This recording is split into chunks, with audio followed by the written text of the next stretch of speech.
Good morning, grab to cream. So this is all about putting components, major components of the engine back onto an engine, and the prep work that I go through to do it.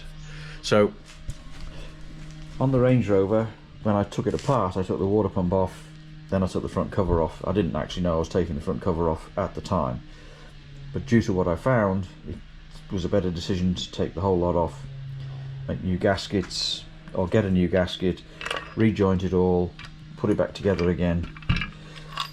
So now, as I've done this, now I've found that the heater matrix has been disconnected from the car, so I don't need two heater hoses to run underneath the manifold. So I machined up two plugs, and I've put them on silicone hose, and I put them on the back of the water pump. So that job's done, so I don't have to think about that. It's cleaning all this up prior to putting the gasket and the gasket goo on.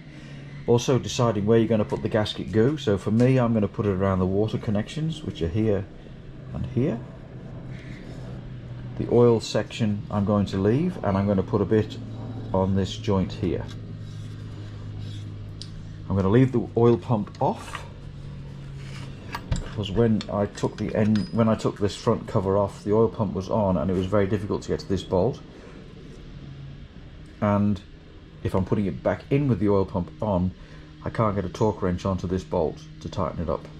So I'll leave this off, and by leaving this off, this also makes the alignment of the distributor to the oil pump drive 1000% easier to do, rather than trying to line it up from the top up here when I drop the distributor in.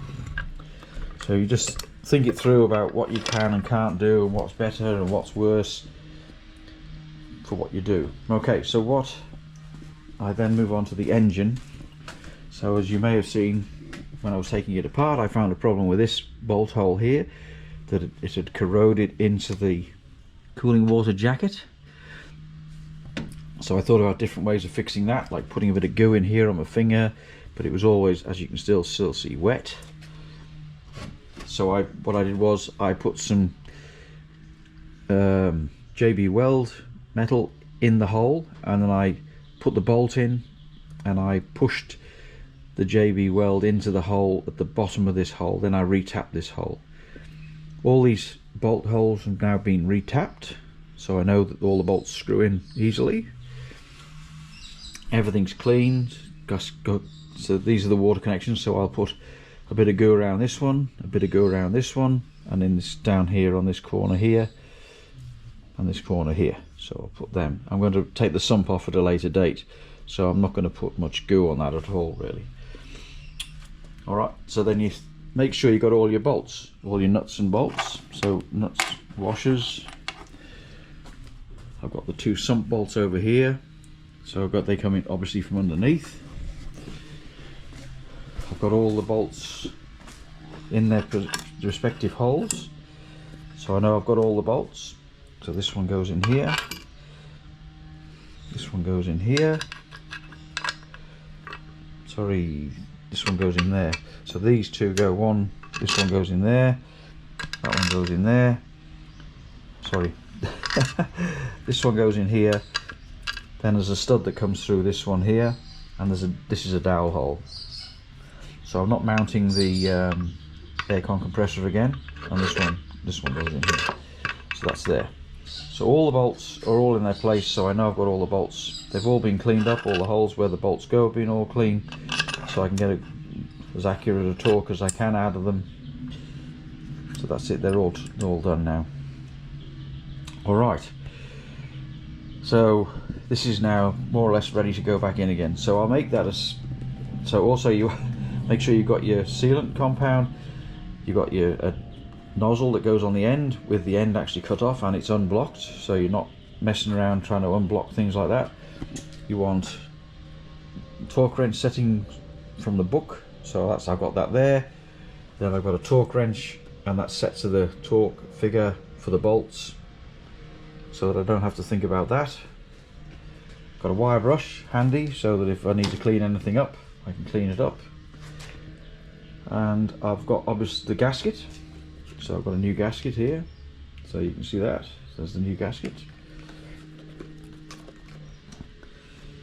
just make sure it's not dried out and cracked or anything else like that.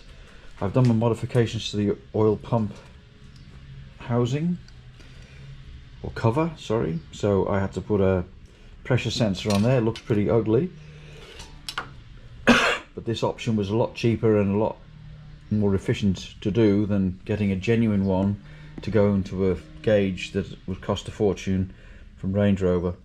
So I've retapped this. This was 1/4 MPT. Then I've got an adapter, and then I've got the sender unit here. This is the oil temperature, and this one here is the oil pressure light switch. So yeah, all good to go, back together again. So that's all sorted out. The oil pump's here. Well, the gears from the oil pump are here. There's obviously the dizzy drive, the gear. All these bolts have all been cleaned up, and I've run a die nut down all these threads here to make sure that they all screw into the housing properly. New main seal, all tightened up. So that's about it.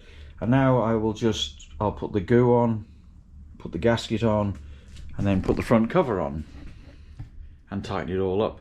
So I won't put you through the pain of watching me doing that. I'll show you it when it has been done.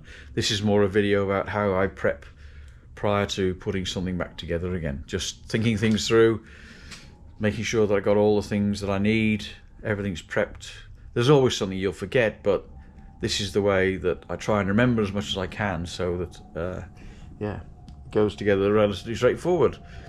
If I come across anything else during the assembly, I will point it out at the next video. So I'll say for this one, comments, likes, whatever, subscriptions please, yes, be my guest, and yeah, thanks for watching, and bye for now.